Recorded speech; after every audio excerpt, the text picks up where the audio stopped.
تنها ستر و سیاه‌پوشی و کرکرانه تقلید نمودن با فرهنگ بیگانه نشانه با عفت بودن زنان و دخترانی اونایی که حجاب با سر میکنن با زنوای میکنن پیش از همه این بیسوادی بی‌معرفتی هست.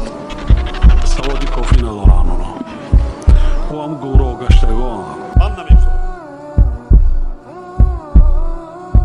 چون که ننگ ناموس دارم.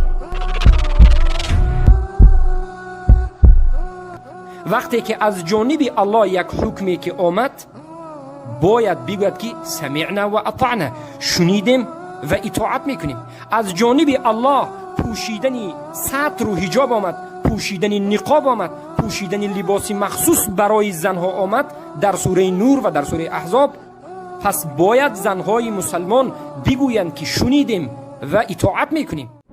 برای زنان مؤمن بگو چشمهای خیش را پایان اندازند، دامان خود را پاک نگه دارند و زینت خود را جلوه ندهند بجز آنچه از آن به طور عادی نمایان است، و باید ایشان چادرهای خیش را بر گریبان خود اندازند و زینت خیش را جلوه ندهند.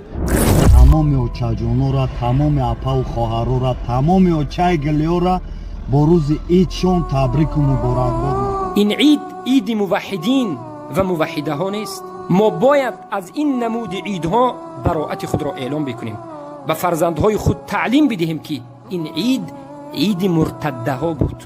اولین کسایی که این را جشن گرفتند کسانی که حجاب خود را کشیدند، به آتش انداختند و بر ریده واقع شدند. مرتده، عید ریده است اینها، برای اینها عید ریده.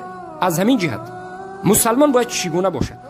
وقتی که از جانب الله یک حکمی که آمد باید بگوید که سمعنا و اطعنا، شنیدیم و اطاعت میکنیم. از جانب الله پوشیدن ستر و حجاب آمد، پوشیدن نقاب آمد، پوشیدن لباس مخصوص برای زنها آمد در سوره نور و در سوره احزاب. پس باید زنهای مسلمان بگویند که شنیدیم و اطاعت میکنیم.